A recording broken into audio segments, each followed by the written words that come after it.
let's transition. So, training's good for youth. You got to develop new skills, all this good stuff.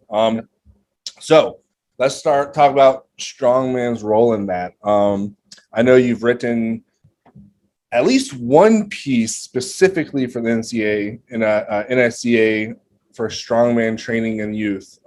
Before I get into that, I want to talk to you about that a little bit. But what benefits do you see that Strongman can bring to training youth? Actually, there are a lot of benefits, and a lot of people go, "Oh, you got to be kidding me! You know, you're going to be picking up these massive amounts of weights that are too heavy." Because we still have like this misperceptions of all these different things. We're not saying that you're going to get a 10-year-old to go pick up a 300-pound Atlas stone. We're saying, learn the form and the technique of the different movements, just like you would any other thing that you learn. Start off and progress it correctly. So Strongman does a really good job with neuromuscular training of feeling how your muscles feel and work doing different movements. All of a sudden you can walk okay, but put an implement in one hand or in both hands and then stand there with it and see, can you walk with it? Feel how that affects your body to be able to do that. So there's that part of it. The other part is it's strength and motion. So, if you're even doing regular traditional resistance training exercises in the gym, you're usually not going anywhere unless you're doing, walking lunges or something, or but the Strongman, a lot of times you move with the implement. Okay. So you get some of that. So, we're talking about those motor skills. If you put one motor skill and then you have to add another motor skill to it, it's why when youngsters are playing soccer, they often struggle in the beginning because you're combining running and kicking. So you might have already developed your running motor skill, but you're kind of just at basic level of kicking. Well, now you're asked to kick while you're moving and you haven't really gotten to that level yet, so it doesn't work so well. So you have to put those motor skills together in patterns to teach those. You can do that with Strongman too.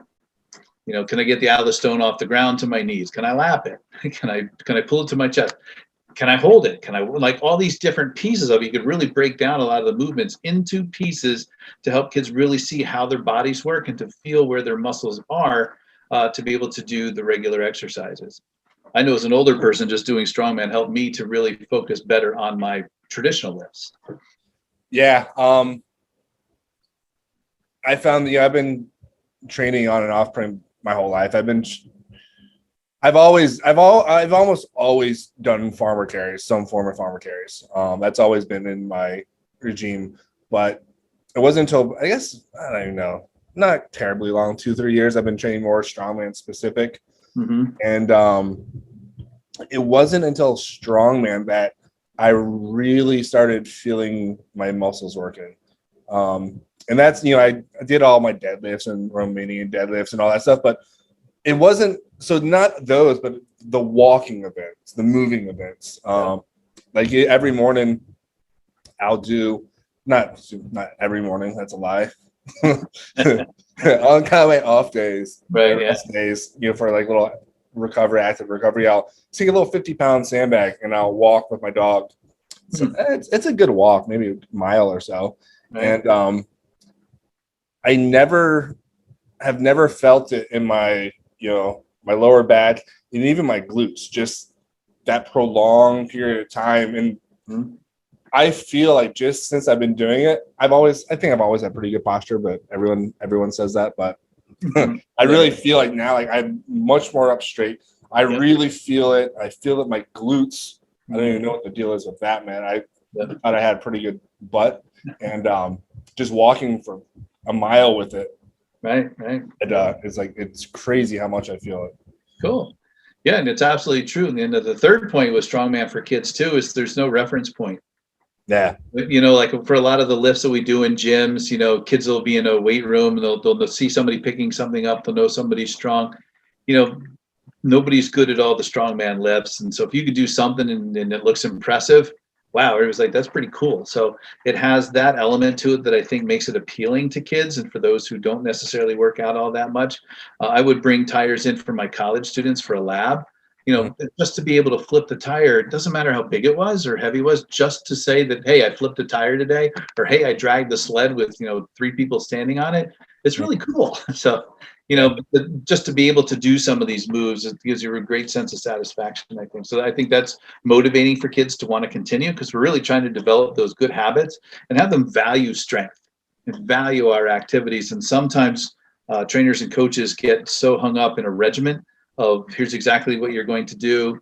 You're going to do 3 sets. You're going to do this. You're going to rest this long. Then you're going to do, after a while, if you're not really switching it up for kids, you look at video games, and then I like to go back to that. Kids love video games. Why? They switch it up. It's different. They've reached out to kids to see what will help you get to that next level, rather than saying, this is what I'm going to tell you to do, and this is what you have to do because I said so. So it gives you an opportunity to kind of mix stuff in there a little bit, and then you can solve movement problems with it and do teamwork drills. So tires are really cool for that, and different implements that you could put together to get young trainees interested and excited about how you can work together to move something, not always just by yourself. Yeah. I mean, I would be off what you said. I would be willing.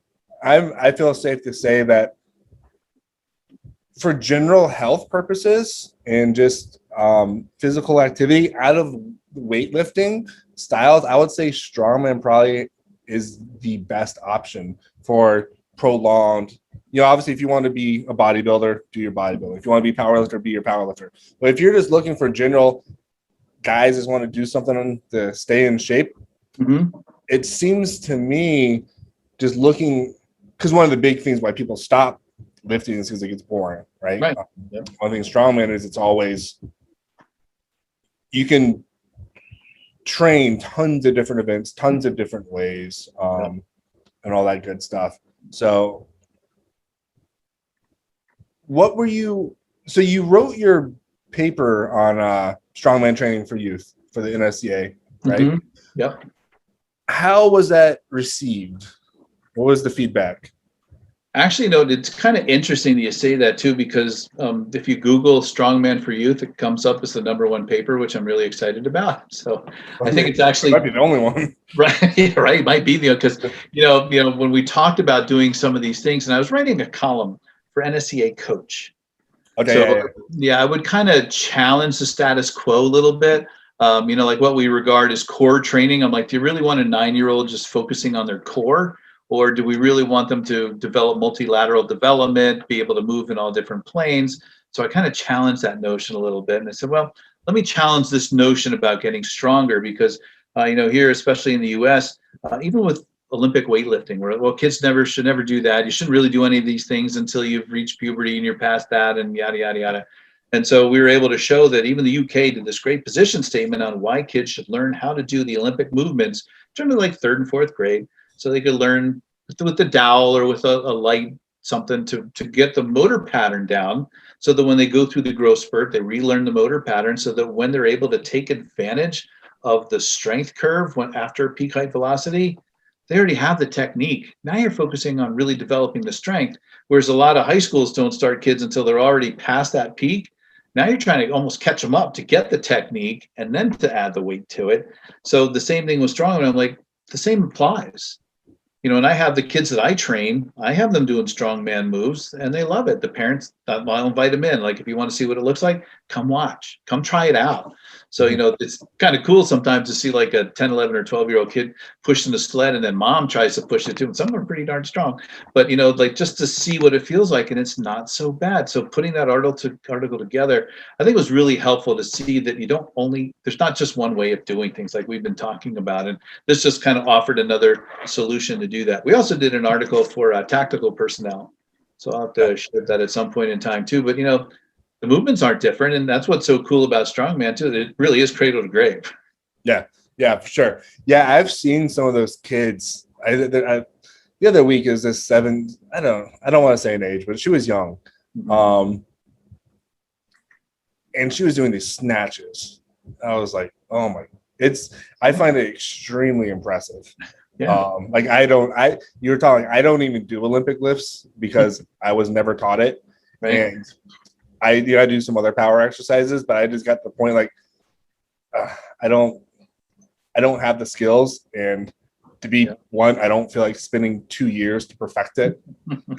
So it's true. I know the time, and I just don't feel like doing it, and it's not going to really benefit me other than At my stage in life, it's not going to benefit me other than being able to. Right. So maybe like I'm doing some, movements in a contest. yeah, but I'm you're doing some actual things, and I was like, I'm just gonna muscle this up. Hopefully, I don't tear a bicep. Right. But yeah, like I never did it, and I think there is that.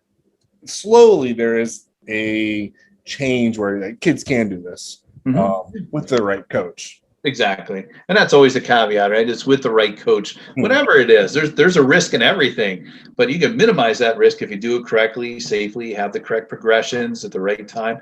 So even in that article, I wasn't suggesting that, all right, so first let's test your maximum Atlas stone lift. How heavy a yoke can you walk with? We're just doing like as a light percentage of the athlete's body weight. Yeah. So let's I want to come back to that about the coaching, because that's a good point that kind of follow up, like how do we get that? But so you currently do train youth with Strong. So one, what ages and what implements do you use, or like what do you find either do the kids enjoy most, or do you think is most effective, or both, or whatever? So what are the ages that you're working with right now? They're mostly middle school and high school. So that's this point. So 12 to 18? Wow. Yeah, actually the youngest person I do, she was 8 at the time. 8. And it's interesting because she kind of came in just to learn and just to kind of enjoy being active. It was kind of cool. So we would just try all different things and see how that would work. And so she kind of liked doing it because it was different. It was novel. Yeah. So, just doing just looking at a tire and figuring out what you could do. Even if you just push it over. And then figure it out there and then get it to a certain point and then get that lift. Interestingly, what kids really like are med ball slams. And I know it's not really that applicable to strongman training, but once they can get that doing, almost like having overhead med ball throws, like a peg toss. So have that type of a pattern where they really are developing explosive strength because you don't have to decelerate the object. You get to let it just keep flying in space. So we have targets in the gym of how high up the wall they can actually get it.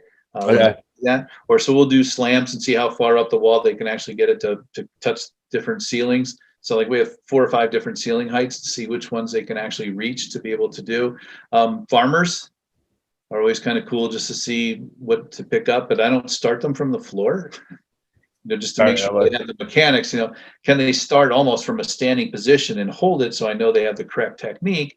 Maybe they only move it for 5 feet or so just to see how their mechanics are there. And my initial assessment is always just watching their movement patterns, like how do they walk? Because some of the kids, like they walk with their backpack over one shoulder. So when they come in and they do a movement for me, they're always leaning towards that side. And you get a lot of kids who have had like surgeries already. So it's affected their gait somewhat. So I kind of use that to correct those tendencies because they never really thought about it when they rehabbed it. They just did the movements. They got cleared for exercise again and off they went. But now they've developed this improper motor pattern. So to try to fix that, I could either offset it with the weight on the other side or have them carry another object closer to them. Like it doesn't have to be a farmer's necessarily. They can walk with a med ball, walk with a plate. We did a video not too long ago, like showing a case, like anything that you could hold, just to get that upright posture and feel what it means to pull your shoulders back and down. Because you say it, but can people actually do it? So using a lot of these implements has really been fun. The tire turned out to be something I found fascinating because kids are really creative. And so I had a tire. They'd gotten really good at flipping it. It was pretty light. It was probably like 125 pounds, I guess.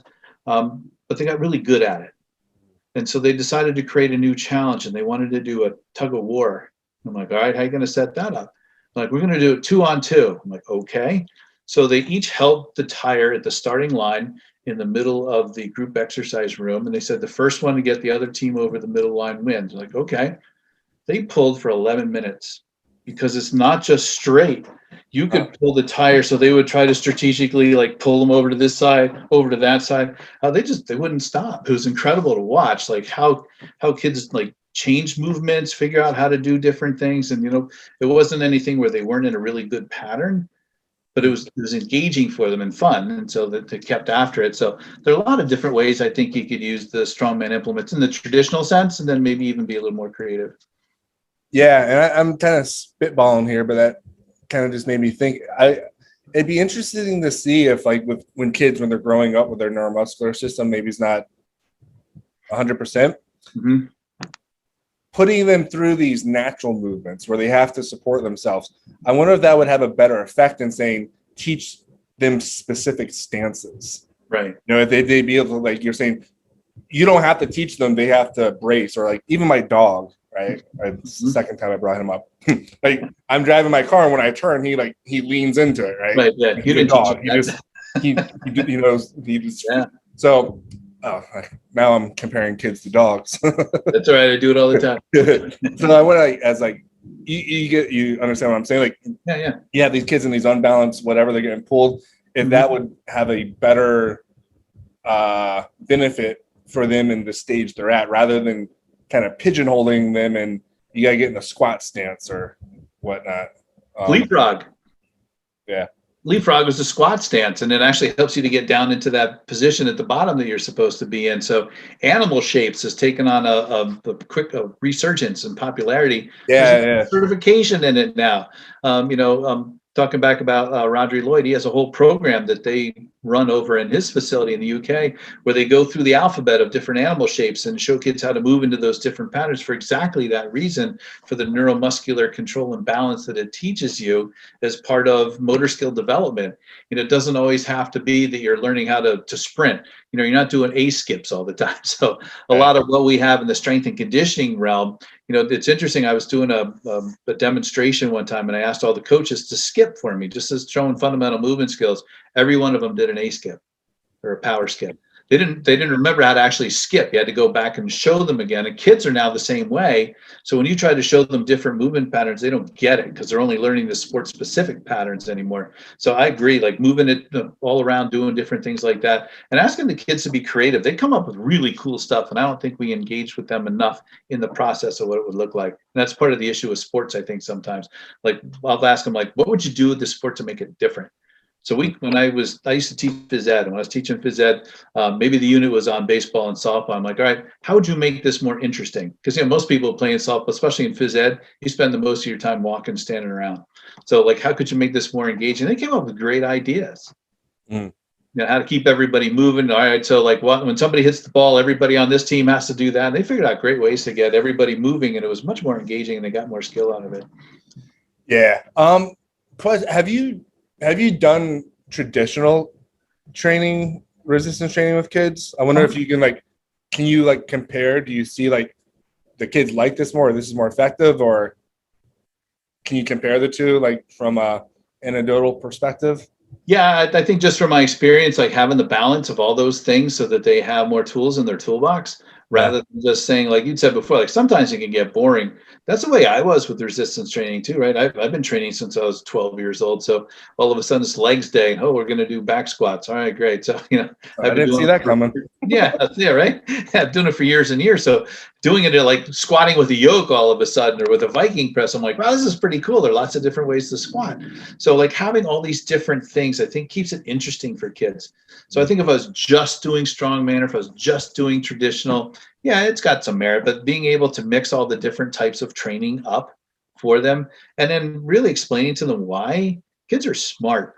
So like they see all this different stuff, and their parents have a notion of something. And so to really be able to show them why we're doing something, how it makes sense and how it adds value to whatever they're doing. Because a lot of the kids that I'll get, it's not just fitness training. They might be an athlete at their school who's trying to play their sport better. So we kind of show how that helps, and then they really see the benefit of it. But anecdotally, I think the more variety kids get, the more excited they are about training, rather than sticking them in the routine for 6 months and hoping they'll come back. Adults. Yeah, I figured that was probably going to be the answer. All right, so strongman's good and everything. To your knowledge, so let's kind of start wrapping it up. To your knowledge, how popular is strongman training for youth, or how are you the only guy in the world doing it, or no? It's kind of interesting you mentioned that. I saw an advertisement for an international method of training. I'm not sure I'm supposed to mention them out loud, but they actually have a training program for kids. And one of the pictures they show is a group of 4 kids flipping a tire. Okay. So I think what we're starting to see is that more programs are adding elements of strongman to what they already were doing for overall growth and development, which I think is pretty cool. I have not really seen it so much. It's interesting at the youth level.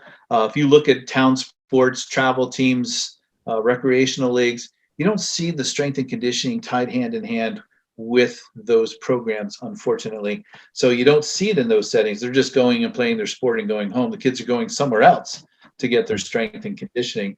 But I've seen more places that I've gone, even the gym where I go train, and it's an old school bodybuilding gym, but they have a yoke, they have a Husafell stone, so they have a lot of different things to train with now. So you start seeing, I think we're seeing more and more popularity of certain implements in general fitness areas than you saw before. Yeah. So, okay. So, kind of backtrack, you had said the thing about getting the right coaches. So how do we do that? Because I mean, even at our level, there's obviously there's great strongman coaches out there, but there's no certification that I'm aware of, unless there's like, I know CrossFit they had their weird little thing, but I didn't know they still have that. But so how do we get good coaches, especially for youth, if we don't even have any type of status quo? Right. Yeah, that's a great question too, because there are some certificate program or what they'll call a certification for it. And most of them don't even have a hands-on component. It's like, all right, so read this information, take this quiz, we'll mail you your certificate, and here you go. But I think for those of us who've been doing strongman and know how to coach it and know how to work with kids, I think it's important. I think there's a big movement going on. I know NSCA is doing some work to create a youth certificate, to have coaches have a minimum level of competence to be able to work in a youth population, because their growth and development is completely different from working with adults. The ratings of perceived exertion, how they handle different stresses, how they even have concrete versus more abstract thinking, different things throughout the different developmental levels of kids all have to be factored into the training.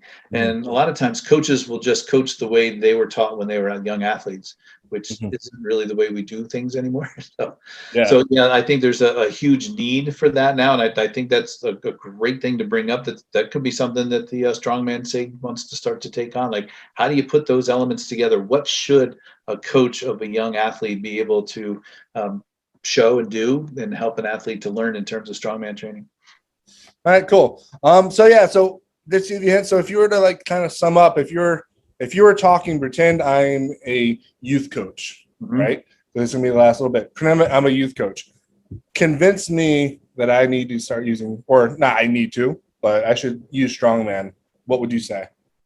Actually, I would tell you that the best way to train kids to be able to excel at whatever it is you want them to do is by providing them a variety of experiences.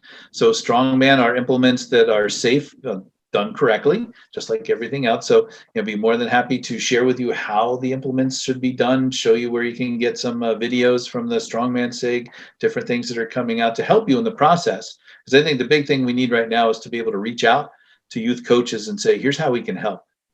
So it's not all by yourself, and just having somebody watch a video, you're not going to get it either. So encourage them to try the movements. I think it's really difficult to explain a movement to somebody if you're not capturing it. And if it's somebody who really is struggling to figure out the movement pattern and you don't know what it feels like to do it, to be able to explain it is not an easy task. So I would invite that person to, be part of that. And I think it's a great idea, like start maybe different groups of strongman training for coaches, and they could see and feel how it works. Like you were talking about earlier, like that neuromuscular feeling. Wow, all of a sudden you're feeling your back, you feel it in your glutes. And like, once they feel that, they'll have that aha moment. Say, wow, this is really good for the kids. They can feel it. Yeah. Cool. Awesome. We've been running, I don't know, I think about an hour or so. So, anyways, thanks for the chat, and we'll catch up later. All right. Sounds good, Garrett. Thank you so much.